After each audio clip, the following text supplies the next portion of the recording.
konsep yang unik dan menarik adalah salah satu hal yang akan menciptakan kenyamanan bagi pemilik rumah. Dengan banyaknya tema dalam membuat konsep rumah, kemudahan setiap orang untuk mendapatkan desain hunian yang diinginkan.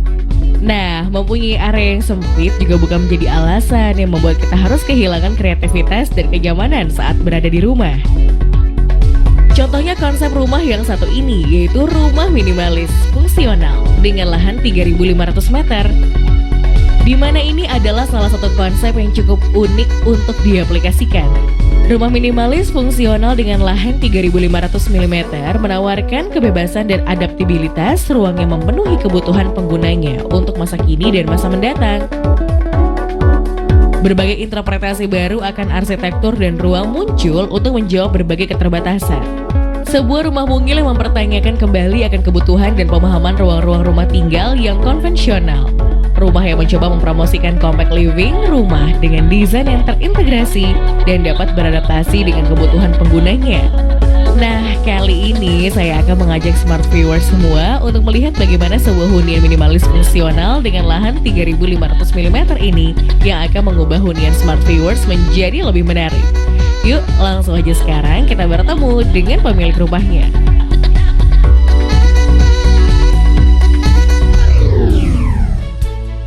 Halo Smart Viewers, saya Abimantra Pradana, saya arsitek dan pemilik dari rumah 3.500 mm. Rumah ini lebarnya 3,5 meter, terletak di Haji Nawi, dekat dengan Pondok Indah, Jakarta Selatan. Lokasinya betul-betul di tengah kota, 5 menit dari tempat kerja saya, tempat sekolah anak saya, dan tempat bermain keluarga saya. Meskipun lebarnya 3,5 meter, rumah ini mengandung sangat kompleks dan punya tingkat dan inovasi dari material dan konstruksi yang cukup menarik. Nah, contohnya di depan ini adalah carportnya. Kalau kita lihat, memang kita tidak bisa melihat apapun yang terjadi di dalam rumah. Nah, itu tujuannya. Ada kayu dan ada fasad yang miring. Meskipun dari luar terkesan sangat tertutup, nanti akan kita lihat ketika masuk ke dalam betapa terbukanya rumah ini. Oke, sabar dulu, kita mau tahu lebih banyak, yuk kita masuk.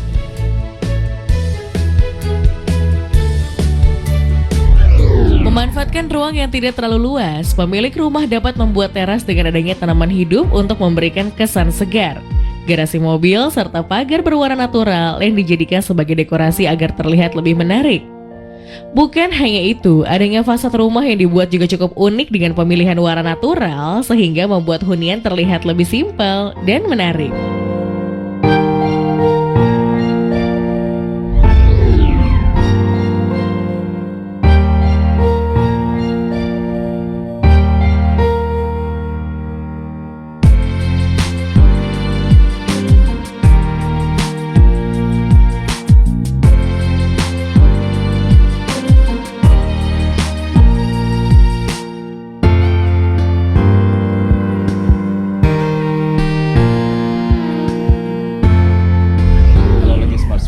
Nah, sekarang kita masuk di lantai 2. Jadi kalau bicara tentang konsep dan style rumah ini tidak mengacu kepada style tertentu, tetapi rumah ini adalah jawaban dari 3 hal yang merupakan refleksi dari keluarga saya. Yang pertama adalah kebutuhan. Jadi rumah ini menampung seluruh kebutuhan masa kini yang diharapkan dan sangat dibutuhkan oleh keluarga saya. Nah, untuk itu mensiasati ruang yang lebarnya 3,5 butuh trik dan strategi perencanaan tertentu. Nah, bagaimana menggabungkan fungsi-fungsi tertentu menjadi sebuah elemen. Kalau dilihat di lantai 2 ini adalah ruang yang paling padat, ya. Lantai ini ada living area, ada ruang makan, ada dapur, dan ada storage, laundry area, dan kamar mandi. Sementara master bedroom ada di lantai 1 dan lantai 2 ada kamar anak saya. Nah, kita kan bicara lantai 2. Nah, contoh di sini ada 7 fungsi yang tergabung dalam area ini. Satu adalah ruang duduk, yang kedua adalah storage, yang ketiga adalah ini juga berfungsi sebagai coffee table, ya. Ketinggiannya bisa naruh majalah atau kopi atau teh atau apapun. Ketinggiannya juga bisa berfungsi sebagai kursi makan, kabinet TV, tangga, kabinet sepatu, dispenser, dan lain-lain. Jadi minimal ada 7 fungsi dalam sebuah modul di area duduk ini. Nah, nanti saya akan cerita lebih lanjut bagaimana ruang ini bisa tergabung dengan ruang-ruang yang lainnya. Oke, sekarang kita ikuti untuk ruang selanjutnya.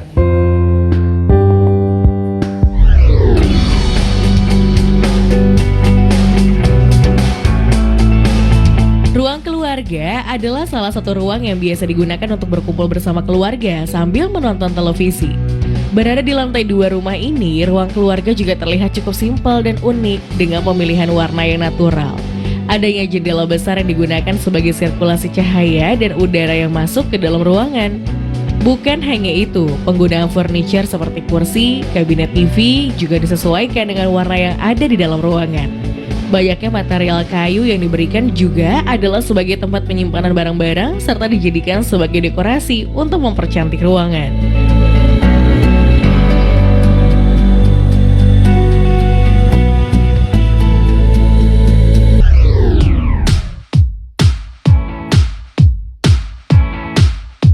Masih menyatu dengan ruang keluarga, ruang makan dan juga dapur terlihat begitu simpel, di mana untuk penggunaan material kayu sangat terlihat dengan penggunaan berbagai furniture di ruangan ini, seperti meja makan, kursi, serta kitchen set. Bukan hanya itu, untuk dinding di ruangan ini juga terbuat dari plester semen, serta adanya kabinet yang dibuat di area ini sebagai storage, agar dapur ini tetap terlihat rapi.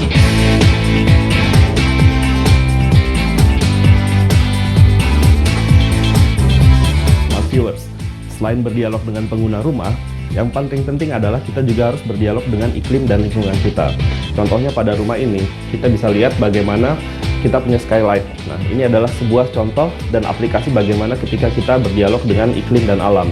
Nah, rumah ini menghadap barat, ya, dan memang terletak di area yang sangat sempit. Jadi dibutuhkan cahaya matahari yang optimum supaya bisa masuk ke dalam rumah ini dan membuat rumah ini hemat energi. Dengan membuat lubang cahaya, membuat rumah ini bisa disinari selama dari jam 6 pagi sampai jam 6 sore. Ketika siang seperti ini, kita tidak butuh lampu. Nah, karena di depan barat, berarti di belakang timur. Area timur diputuskan adalah area yang paling tepat untuk membuat area untuk servis dan laundry. Kenapa laundry? Ketika kita setelah mencuci pakaian, kita bisa menjemur pakaian kita di area timur, yang mana ketika kita meletakkan pakaian misalnya jam 8 pagi, dalam setengah atau 1 jam, pakaian kita sudah kering. Nah, itulah bagaimana kita memperhitungkan iklim dan membuat penggunaan ruang yang sangat tepat. Nah, saya akan jelaskan di sini banyak fungsi yang kita taruh untuk service dan laundry area yang tapi tidak terlihat sebagai area yang kotor. Nah, hal itu mungkin tidak banyak dipikirkan oleh rumah-rumah lain. Mari kita cek. Oke, smart viewers, area ini adalah area laundry dan service. Area yang kadang terlupakan dan biasa diletakkan jauh di belakang. Nah, di rumah ini, area laundry dan service diletakkan bernyambung dengan ruang makan dan dapur. Karena apa? Supaya area ini bisa diakses dan pemilik rumah bisa menggunakan area ini dengan mudah. Nah, kita lihat di sini, satu, ada janitor area. Isinya adalah pel dan sapu. Oke, kadang area ini orang suka lupa, jadi tercecer dan sehingga membuat rumah itu berantakan. Yang kedua, pemilihan fixtures dan appliance dari rumah ini, contohnya lemari es. Nah, sejak awal sudah tahu bahwa tipe apa dan lebar serta dimensi tipe lemari es yang akan kita pakai. Nah, yang ada di sini adalah sebenarnya area setrika. Kita bisa lihat, ini bisa ditarik. Nah, jadi ketika kita mensetrika di area sini, melipat baju dan kemudian langsung menggantungnya di sini. Nah, di sebelah kiri kita bisa lihat ada kamar mandi. Kita bisa langsung lihat. Nah, fungsi ini ketika ditempatkan dengan tepat membuat rumah ini tidak terasa sempit dan terkesan memang sudah dipikirkan. Nah, itulah bagaimana tips dan triks dan kita melakukan proses perancangan pada rumah 3500 mm ini. Kita akan lanjut ke ruang selanjutnya. Yuk.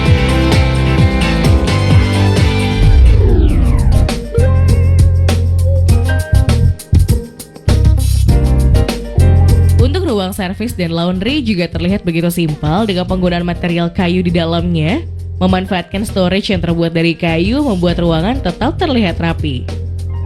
Bukan hanya itu, area ini juga terdapat skylight agar cahaya bisa masuk ke dalam ruangan. Serta penggunaan plester semen yang diaplikasikan di area dinding juga membuat ruangan terlihat lebih natural. Masih dalam satu area, kamar mandi yang ada di sudut ruangan juga terlihat simpel, di mana kamar mandi ini hanya difasilitasi oleh sebuah toilet untuk para tamu yang datang berkunjung.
Saham adalah bukti kepemilikan akan sebuah korporasi atau bisnis. Saham merupakan instrumen yang bisa dijadikan investasi jangka panjang dan jangka pendek, tergantung tujuan investasi Anda.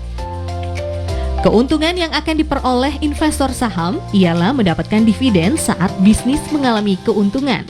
Kamu bisa mendapatkan capital gain dengan menjual saham pada saat harganya naik, sehingga profit yang didapat lebih besar. Namun, instrumen saham mempunyai risiko yang tinggi. Jadi, pastikan kamu mendalami ilmunya terlebih dahulu sebelum berinvestasi ya. Perpu Cipta Kerja menjadi undang-undang oleh DPR RI. Dengan adanya pengesahan ini menjadi angin segar bagi pengusaha, calon-calon investor. Market Review, Senin sampai Jumat, jam 10, hanya di IDX Channel. Kita beli dengan harga mahal dibandingkan dengan thrifting yang dianggap lebih menguntungkan. Gimana tuh Pak Iwan? Barang saham tadi no value, tidak ada value-nya sama sekali. Power Breakfast, Senin sampai Jumat, jam 8 pagi, hanya di IDX Channel.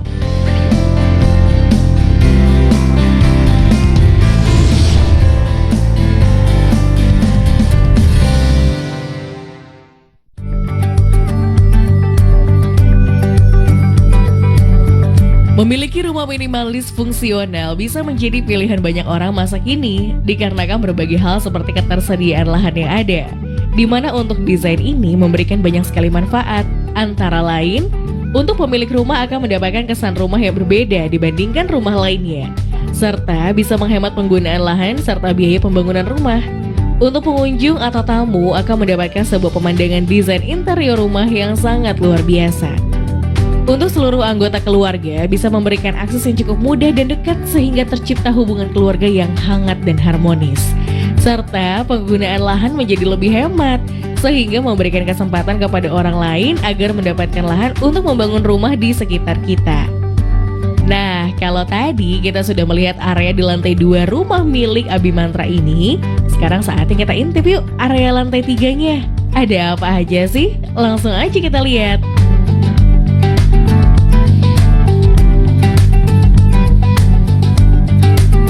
Oke, smart viewers, sebelum kita lanjut ke lantai 3, ada hal yang cukup penting saya mau jelaskan. Selain kita mensiasati fungsi dan kebutuhan dari pengguna rumahnya, nah, yang paling penting bagaimana mensiasati biaya dan proses pelaksanaan. Rumah ini dibangun dalam hanya waktu 5 bulan, jadi kira-kira lebih cepat dari rumah konvensional. Biasanya orang bangun rumah itu sekitar 10 bulan sampai 1 tahun. Nah, saya bangun rumah ini hanya 5 bulan. Bagaimana strateginya? Yang pertama, saya memecah pekerjaan-pekerjaan menjadi pekerjaan sipil, pekerjaan dinding, dan kemudian modul furniture dan kusen itu menjadi sebuah modul-modul. Nah, elemen-elemen arsitektur dan interior dari rumah ini adalah furniture, dan hal itu membuat saya mudah untuk memstrategikan proses pengerjaan dan saya bisa kontrol berapa lama waktunya. Nah, ketika kita lihat, ini elemen adalah tangga yang menyimpan juga banyak fungsi di dalamnya. Contohnya, setiap anak tangga adalah satu pasang sepatu. Nah, kenapa begitu penting? Karena ketika tinggal di rumah ini, kepemilikan barang juga harus dibatasi. Nah, saya wawancara istri saya, berapa sepatu yang dia harus butuh. Nah, kira-kira 10, oke. Berdasarkan anak tangga kita cuma punya 10, berarti dia hanya punya atau hanya bisa punya 10 pasang sepatu. Nah, bukan berarti nggak boleh beli baru. Ketika dia beli baru, dia harus jual salah satu sepatu yang ada di sini, dan kemudian baru dia bisa beli lagi. Tangga ini bukan dari kayu aja loh. Di dalamnya sebenarnya ada besi yang menjadi struktur utama. Yuk kita lanjut ke ruang selanjutnya, ke lantai 3.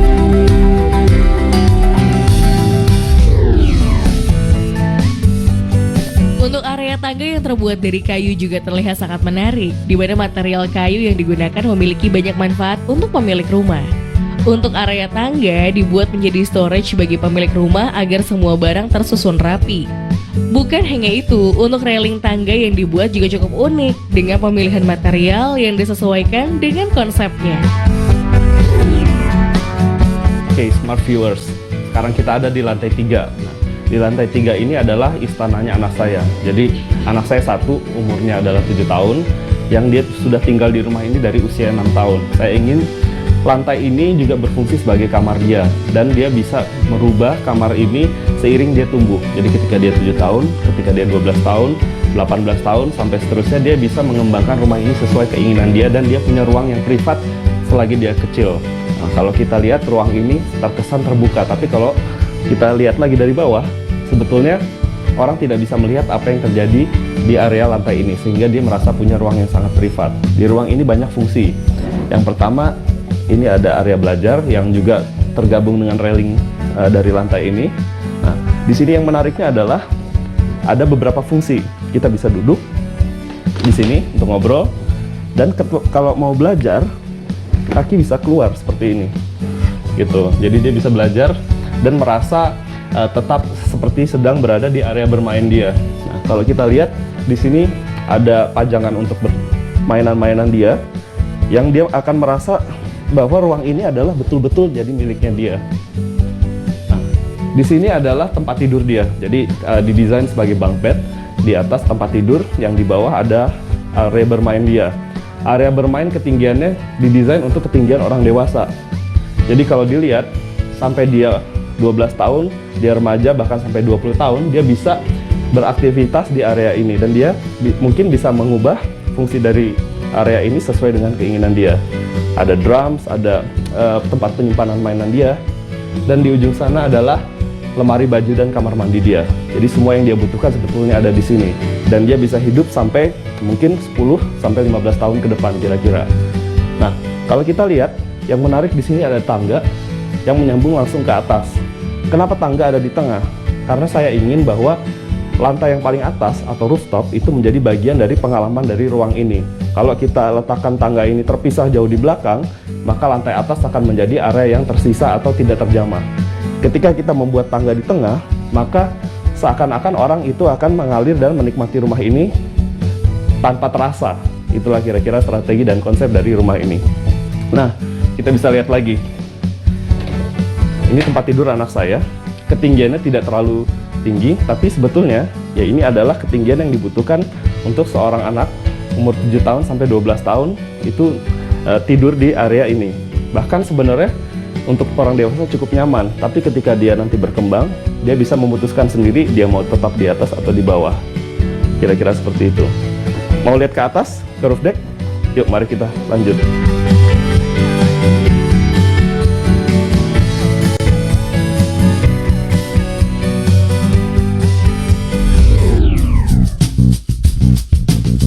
Smart viewers, untuk kamar juga terlihat simpel dan unik. Berada di lantai 3 rumah ini, pemilik rumah membuat kamar anak sesuai dengan keinginannya. Kamar anak terdiri dari tempat belajar, tempat bermain, serta kamar tidur. Untuk area belajar, pemilik rumah menggunakan berbagai furniture seperti kursi dan meja yang terbuat dari kayu. Masih sama dengan area belajar, untuk kamar tidur yang terbuat dari material kayu berada di atas tempat bermain, menggunakan furniture seperti tempat tidur yang disesuaikan dengan areanya.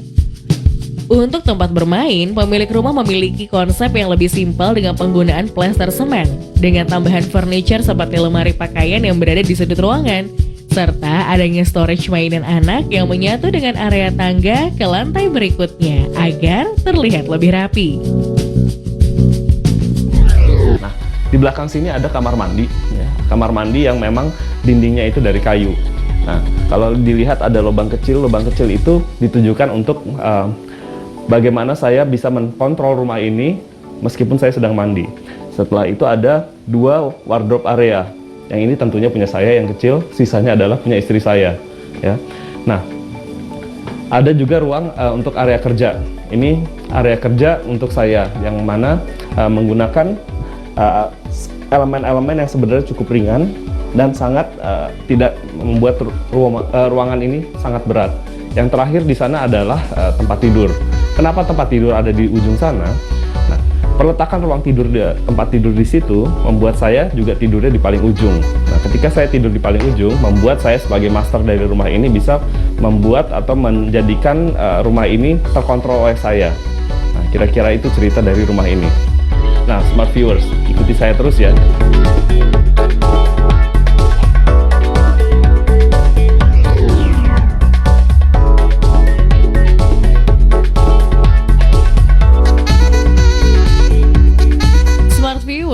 Untuk kamar utama ternyata juga terlihat cukup menarik, masih dengan konsep yang sama. Pemilik rumah banyak menggunakan furniture yang terbuat dari material kayu seperti tempat tidur, meja kerja, lemari pakaian, serta kamar mandi, agar terlihat lebih natural. Bukan hanya itu, adanya jendela besar yang diberikan dalam ruangan adalah sebagai sirkulasi udara dan cahaya. Dan untuk kamar mandi yang berada di kamar utama juga terlihat sangat simpel dan unik dengan penggunaan material kayu yang dijadikan sebagai pembatas area. Kamar mandi utama juga difasilitasi dengan adanya toilet, wastafel, dan shower box. Bukan hanya itu, adanya taman yang dibatasi dengan jendela kaca berada dekat dengan area kamar mandi agar memberikan kesan lebih segar.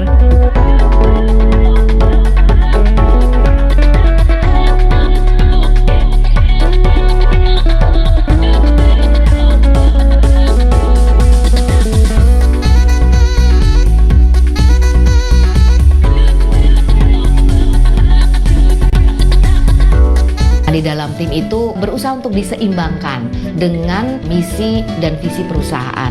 Tantangan green energy di Indonesia. Banyak faktor yang menjadi bahan pertimbangan. Di tengah keterbatasan ini kita bisa mengurangi emisi karbon, tapi tetap dengan menggunakan sourcing yang ada sekarang. Membuktikan bahwa dengan adanya woman representation dalam setiap lini, itu membuktikan kinerja perusahaan itu meningkat. Khusus untuk bisa berkarir apalagi sebagai seorang perempuan. Kita berusaha memberikan yang terbaik, bagaimana kita tetap amanah, terus berinovasi untuk menghadapi challenge-challenge itu menjadi suatu opportunity untuk menjadi tumbuh lebih baik lagi. Proses yang terus-menerus diperbaiki sehingga bisa lebih efisien itu juga berkontribusi terhadap pencapaian profit yang sangat baik ya. Menjadi pemimpin itu apapun yang kita sampaikan itu berkontribusi bagi orang lain dan membuat orang lain lebih baik lagi. Women's Talk setiap Jumat jam 9.30 hanya di IDX Channel. Pemerintah meyakini inflasi bahan makanan termasuk volatile food jelang Ramadan tetap terjaga. Kolaborasi pemerintah pusat dan daerah terus berjalan dalam menjaga inflasi. New Screen, Senin sampai Jumat pukul 14.30 hanya di IDX Channel.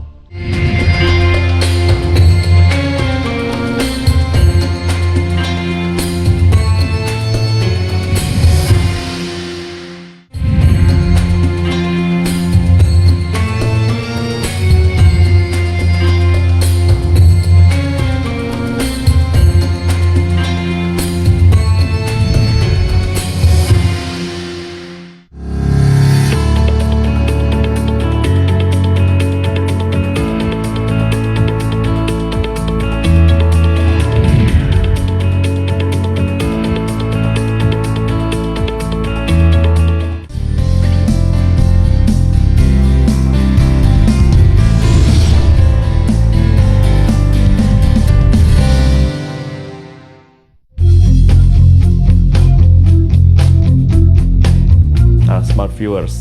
Nah, untuk menutup dari perjumpaan kita kali ini, karena saya sebenarnya seorang arsitek, jadi biasanya saya sangat sibuk ketika saya berada di kantor.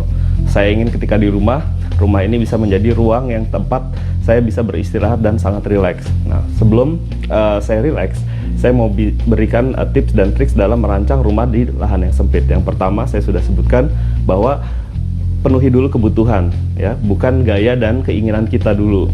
Nah, ketika kita bisa memenuhi kebutuhan, nah maka kita bisa mengatasi masalah-masalah yang kira-kira akan timbul di kemudian hari. Yang kedua adalah kita harus tahu budget dan biaya yang kita bisa siapkan untuk rumah ini sehingga tidak meleset. Nah, biaya membangun itu menentukan kepada berapa lama kita ingin membangun dan sistem konstruksi yang kita buat.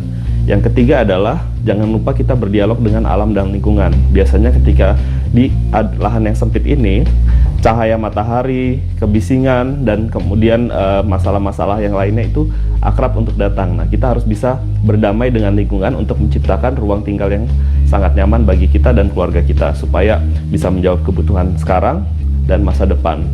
Nah, oke, smart viewers, saya relax dulu ya. Nah, smart viewers, tadi kita udah cerita panjang lebar dan banyak soal rumah 3500 mm ini. Nah, semoga rumah ini bisa menginspirasi smart viewers untuk menciptakan dan mencari inspirasi dalam rumah tinggal dan nyaman di tengah kota ini. Sampai jumpa.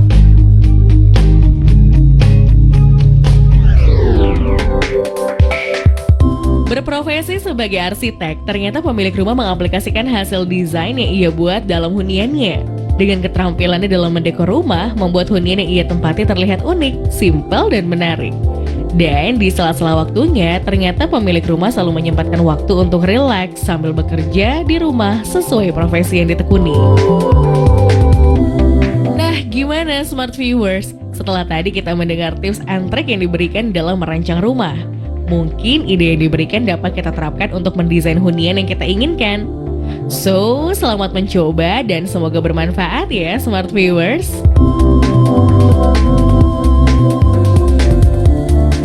Smart Viewers, terima kasih telah menyaksikan Home Ideas, Hunian Hits, Inspirasi Maksimal. Terus saksikan beragam program menarik lainnya hanya di MNC Channel yang terus memberikan inspirasi hunian Anda. See you and bye-bye.